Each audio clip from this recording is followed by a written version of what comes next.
Well, the grid is set for heat number 3. We are thoroughly looking forward to this one. All eyes on the lights for the start of this one. How quickly is Brad Philpott from 5th place going to get himself into the lead? Can Kyle Power or Alex Van Gien disturb him there? Van Gien on the front row of the grid. Keep an eye out on the blue overalls and blue and red helmet as the green light is shown, and Van Gien looks like he draws alongside Philpott, taking a bit of the grass, trying to get up the inside, already into 3rd place by the looks of it, side by side with Power.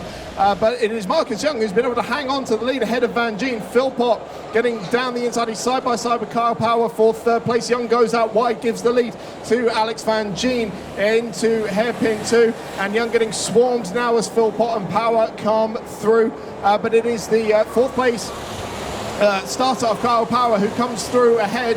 And then Philpott follows him through as well into 3rd place. So we've got our top panelists, Van Gien, Power and Philpott, line astern already. And Brad just goes down the inside of Kyle Power into the final corner. Let's see who's coming up the hill. Brad Philpott ahead of Kyle Power. Now, Alex Van Gien hunkering underneath the steering wheel, try and get a little bit of straight line speed because he knows he's going to be under pressure come the end of the lap. Well, Kyle Power getting a warning for contact there on that opening lap, but he has lost out there. And Philpott, is he already into the... What's happened to Van Gien? He's been absolutely mugged into the first corner, makes contact actually with Robin Kassam. That was a cracking opening lap from Kassam, but now he is right down the rear of the field after contact with Van Gien. So Bradley Philpott leads. It is Power in 2nd place, and then that's one of the Mason brothers who has come through into 3rd place. It looks like that's Mark Mason there in the black and orange. So you know how in the driver briefing that Spanner said if you nerve people off you're not going to be welcome back at these events. Well, I think that's 2 of the panellists gone, myself and Van Gien already. Yes, we can never trust you guys to get it done cleanly. We normally have to worry about everyone else, but you guys are the problem today as Philpott flies past me. Now here's interesting. What can Power do with this? Oh, black flag for Alex Van Gien. So he's been given the same penalty that you have after contact with Kassam there. So Van Gien will be pulled into the pits. That's going to do no favours for his hopes of making the A final. But what can Power there in 2nd place do about Philpott? Of course, we've got the reigning Buckmore champion in the lead, ahead of our reigning champion from Ella Park, and he's being hounded at the moment by Mark Mason in 3rd place, who, if I remember rightly, was on the podium in the A final at Ella as well. He was, and I was going to say, actually, Kyle's probably got to worry more about what's going on behind him and just consolidate that 2nd place position in this race for the final grid positions, because I don't think he's got an answer for Brad at this stage. Well, we'll see as they pop up back over the hill. So visually, it looks like that gap has gone out. It was 0.8 of a second at the start of the lap. It is now 1.8 seconds. So Van Gien coming in to serve his penalty there for contact at the hairpin. And that penalty there is going to drop him right down the field and actually promotes the Red Bull junior driver Nicholas Abbott into 5th place. Nice. So the battle for 2nd place comes through. The S is now Power, just ahead of Mark Mason. Only half a second separated them as they came over the line. And Power, he's got to be looking over his shoulder here to make sure that Mason doesn't have a run at him. He does indeed, Chris, and last time around he shook his head in disgust at himself. He is looking over his shoulder, trying to just see if he's got a run. Not this time around. There's certainly not going to be able to make a lunge from there. Track limits warning goes out to our race leader Brad Philpott. I'm sure he's going to be pushing that all the way through the race today. Stretching his legs up at the front of the field. 2.4 seconds now his advantage out in front. Power and Mason coming through out of the 2nd hairpin. Still absolutely line astern. Still, we haven't seen a look yet from Mark Mason. Is he going to have a lunge at Power at some point? These top guys know that if you're not close enough, you're not going to have a look. And actually, Mason got very close into the bottom corner there. He was very tempted to stick it up the inside. But the problem is, if you make a move, you lose time. As Abbott goes up on the inside and gains a place up into 4th place ahead of Peter Mason. That's great progress from him. Cracking stuff from Nick Abbott there. Yeah, of course, they're fighting, and there is a 5-second gap between the battle for 2nd place and the battle for 4th place, which comes past me now. The Red Bull overall driver ahead. and still covering the inside as they go through the first corner at Conway's, and comes out ahead as well. So it looks like he's been able to secure that place ahead of Mason, and arriving on the scene as well is Marcus Young, who started on pole position for this one. Through the S's they come back towards you, Chris. There was an awful lot as the battle for second place went by. It felt like an eternity before this lot came past me. It is. The battle has definitely dropped them away from the front three. Philpott in a class of his own today so far. Here he comes, and then there's Kyle Power. Mason is still close. I think he's got a little bit closer on that lap. Yeah, he took about a tenth of a second, I think, on that lap. So it is definitely still quite close. We still have 5 minutes to go, Chris. It's still all to play for that podium place. Certainly is. Robin Kassam not through in the battle for 4th place as well, so he was involved in that contact with Van Gien at the hairpin. He's trying to make up for it now as they head through hairpin 1. He's at the back of this 4-cart train that Abbott is leading. Young makes a mistake into hairpin 1, so that's a free spot gain for Kassam, who moves into 6th place. Now he's got his eyes set on Peter Mason in the grey overalls there with the white helmet in the number 7 car. Back towards you. Kassam looking very menacing here into the bottom corner. He does make a lunge to the inside, nice and clean, no contact, but he's still got the line for the next corner.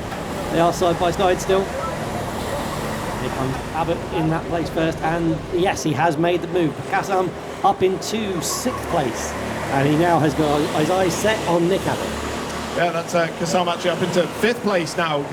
But mind you, Mason coming back at him into Conway's, but no way through into the high-speed right-hander. So Kassam now, I think, is going to put all focus onto Nick Abbott there in 4th place, and that would be a very nice recovery. And he's looking towards the inside of hairpin 2. He pounced on him immediately, and Kassam goes through, makes up another spot. That is 4th place now for kart number 15. Remember, he was involved in that contact with Alex Van Gien at the hairpin. He's on the recovery drive, and he's doing a very nice job of it at the moment. But at the moment, he's 8 seconds behind the battle for 2nd place, which is about to come past me. It is, and realistically, that's probably the best he's going to get in the dying moments of this race. Yeah, it certainly is. So still only 0.3 of a second separate Power and Mason in the battle for 2nd place. Looks like Kassam has consolidated that 4th place now, so let's rejoin the battle for 2nd place. Power has had to live with Mason hounding him this entire race and soaking up the pressure wonderfully. And I wonder, when is Mason going to make his move? They exit the second hairpin and come through the S's now. Power still ahead.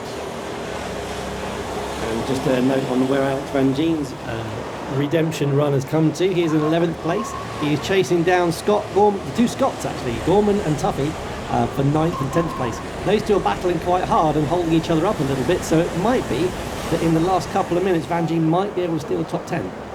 Could well do. Still 2 minutes remaining on the clock for this one. Power and Mason come past me now to tick off another lap.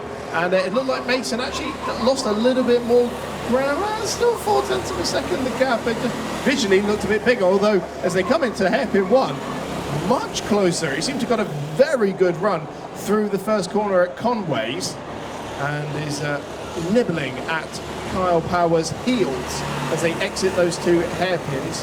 And back through the S's, Power has a look over his shoulder, confirming Mason still very much hounding him for that 2nd place spot. Is he going to be close enough to have a lunge as they come back towards you, Chris? It is not quite close enough, although he's just got that little bit of a sniff. He's going to try and put Kyle Power off, but it's a hard man to put him off because he's looking over his shoulder. He's a very experienced karter. He's not going to be scared off the line easily, Chris. Well, as much as Power's been complaining about his weight holding him up, coming back up the hill, that actually seems to be the point of the circuit where he's quick enough to pull out a little bit of a gap. Mason seems to be very handy through the opening section of the lap, but Power can just build enough of a gap so that he's safe through this section of the lap. Through the S's once more. Mason closing, but can't do enough to have an attack on Kyle Power. He is closer than he's ever been before, Chris. Kyle goes a little bit defensive as he gets sideways. That might put him off a bit, and there's a back marker coming up. Let's hope that Kyle doesn't get bulked behind him as they go through the final corner. Nothing happening yet. Here comes Kyle. They are even closer this time, Chris. It's going to be very tight coming up here as they come up behind cart number 10. And they've got some traffic to contend with as well. Yeah, cart number 10, as you mentioned. So through the first corner, Power makes his move. Mason follows him through. There wasn't quite an opportunity for Mason to try and make a move there, but Power, it looked like he just lost a little bit of time through the first hairpin.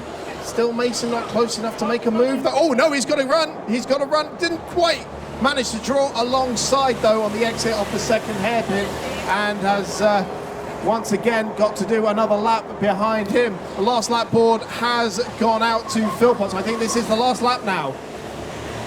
Yes, he couldn't make a move because Kyle just edged his kart slightly towards the inside just to put him off and lunge into the final corner. So here he comes up against... Here he goes, Kyle. Kyle looks like he's got a bit of a sore neck as he's moving his head around, but he's got one more lap to contend with. The checkered flag is out and Power takes that second place, so Philpott takes the victory. A very commanding 7.8 second margin in the end as he takes the Heat 3 victory, his first of the day, and it is Power who beats Mason to second place in the end. Robin Kassam, as we suspected, consolidating that fourth place spot ahead of Nick Abbott, Peter Mason, Marcus Young and Alec Burraway in the top 8. I think Alex Van Gien has made his way into the top 10. Yes, he got 9th place in the end there, ahead of Scott Gorman.